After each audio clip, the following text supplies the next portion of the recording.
Hello and welcome to Happy Cells and Souls. My name is Julie Powers. I'm a licensed Zumba instructor and a business partner with the Juice Plus company. And my mission in life is to help people understand that life is better when they're dancing through it and to inspire healthy living around the world. But my expanded mission is to create better health at the cellular level and more joy at the cellular level. I believe we only get one body while we're here on this planet and we have to take care of it. But I also believe that we are supposed to live with joy and light and love in our lives. And we're supposed to spread that throughout the world. And so that brings us to these conversations. I'm hoping to capture just moments of different people's stories so that they can spread their joy and their light throughout the world. And I've met a whole lot of really cool people in my life from all different backgrounds. And I believe that it doesn't matter if we have different perspectives, beliefs, upbringing, culture, social, whatever, political, religious, we can learn from every single person if we keep our heads and our hearts open. And so today we get to speak with Kate. And you know what? I didn't even ask you if you prefer to go by your maiden name or your married name. So will you please let us know if you want to go by Kate Burnette or Kate Hughes? I'll go by Kate Hughes. Okay, all right. So Kate is an elementary school instructional paraprofessional here in Farmington, Missouri at one of the elementary schools. And Kate has a really interesting story, I believe, because I think that growing up with something that's a little bit different than everybody else, that could possibly make your life a little more challenging, or you might get bullied as a kid, or you might find that things are going to be harder for you in the realm of life, and maybe you decide that you're not going to follow your dreams. Well, that didn't happen for her.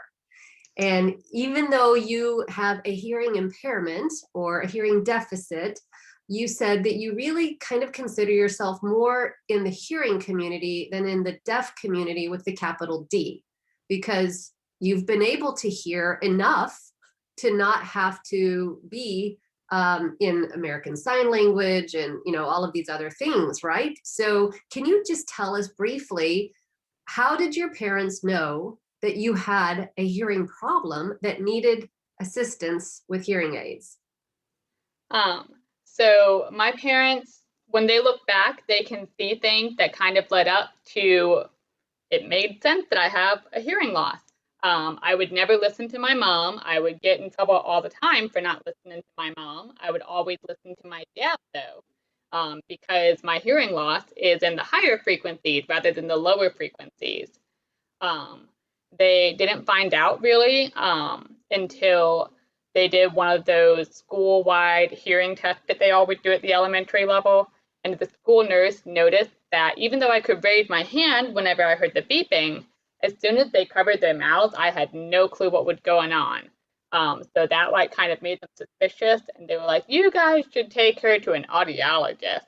Right. Um, and my parents did, and they tested me officially, and it turns out I have a severe hearing loss. So they fitted me for hearing aids, and that's how I got them. So you've pretty much grown up your whole life with hearing aids, but that didn't necessarily create the perfect hearing environment for you. You still had some things where you couldn't hear certain sounds in different frequencies. Like, did you ever start listening to your mother, or did you use that as a good excuse for, ignoring what she was telling you to do?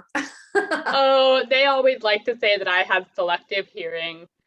Even my husband would say that now. Um, Even with my hearing aids, I can't hear higher pitches. I have real struggles with like the K sounds and S's. So like my students will talk to me sometimes, and sometimes a first grader has a tiny, tiny little voice. They don't form their words properly, and I'm like, I have no clue what you're saying. I'm so sorry, dear. And then I have to pull over another teacher to listen for me. I If there's background noise, that will kind of get amplified by my hearing aids, and I have trouble hearing people if I'm in a crowd, just because there's so many people talking. I have to really focus on whoever I'm listening to and make sure I can see their mouth so I can read their lips in order to understand what's actually going on. Right, right. And I'm sure that all the masks have been an issue for conversations in the last year and a half. Oh yeah, oh yeah. I recognize the importance of them, but I hate them so much.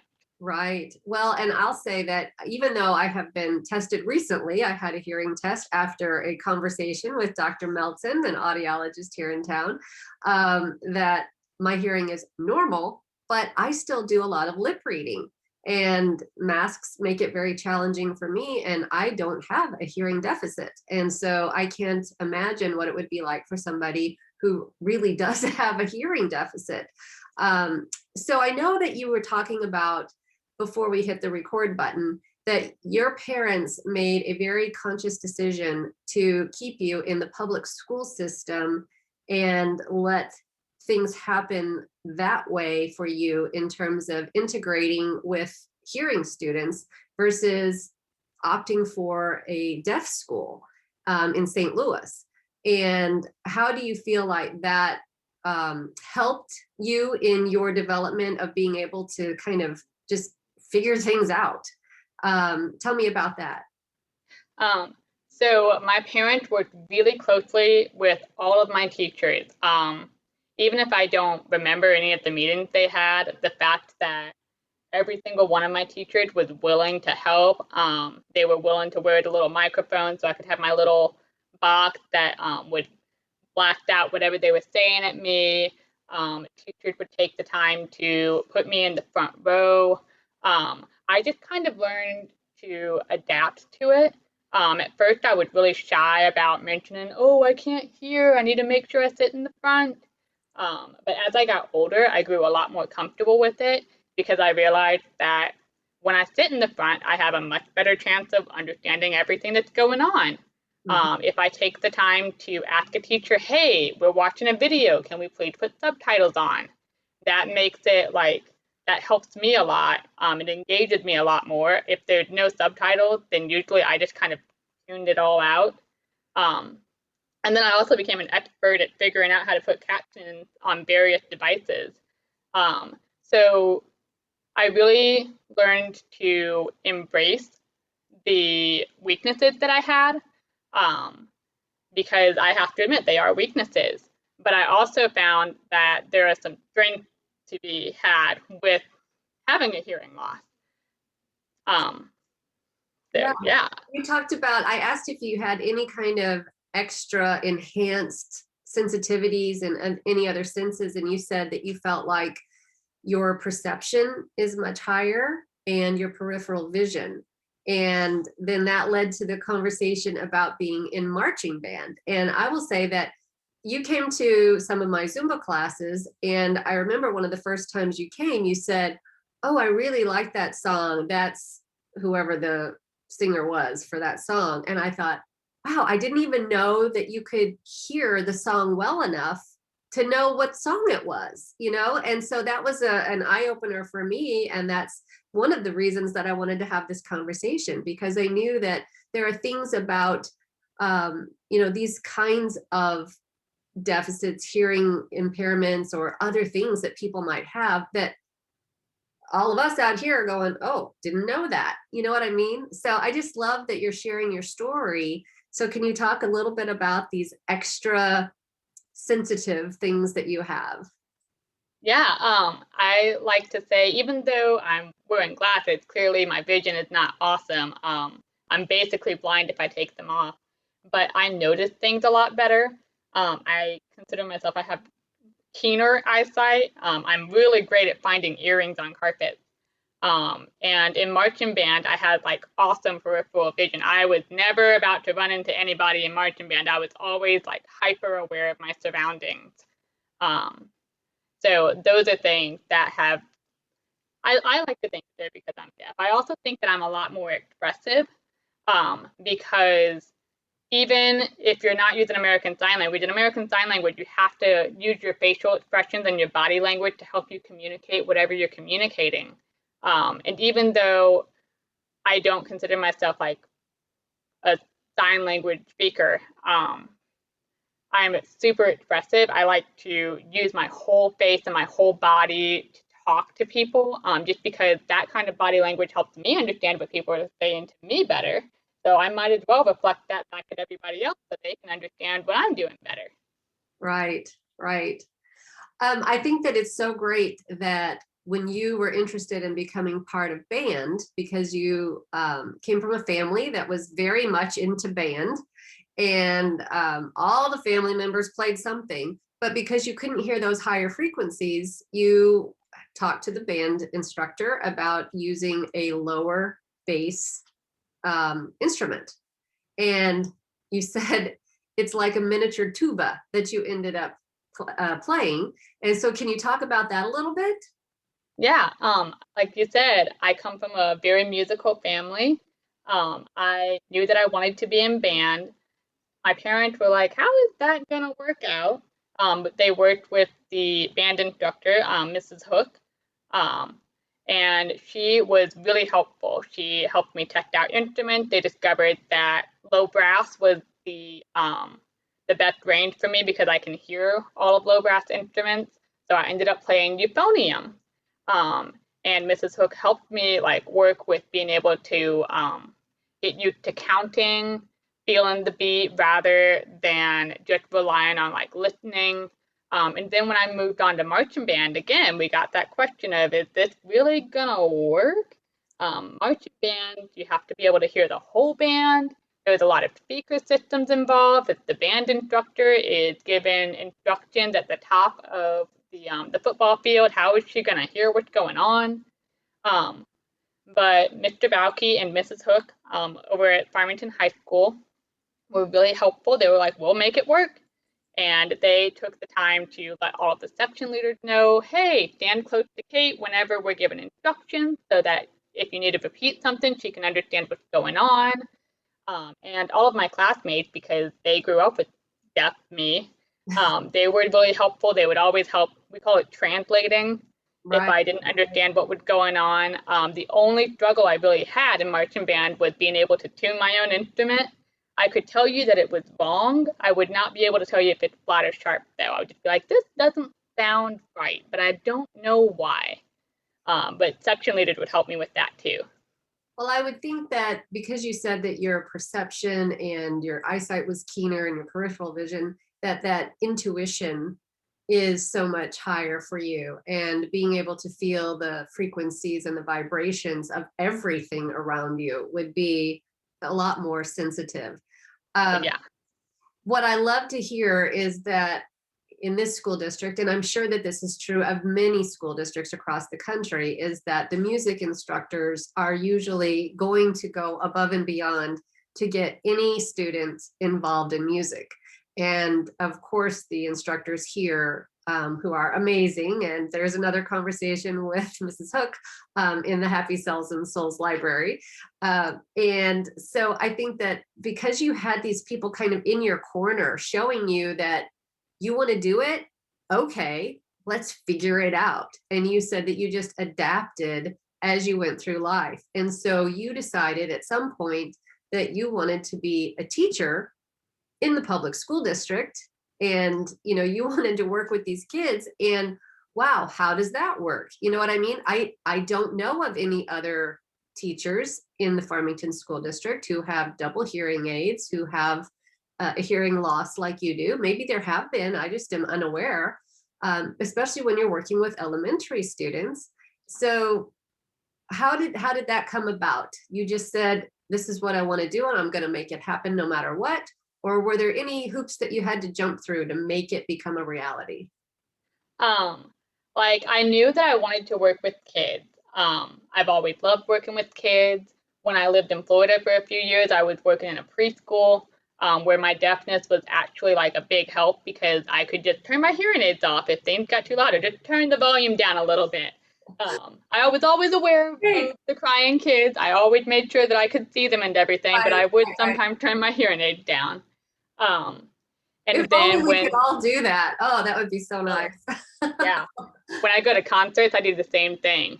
Um, so whenever I saw that there was an opening at Washington Franklin, I was like, oh, I really want to move back to Farmington anyway. And I applied for it.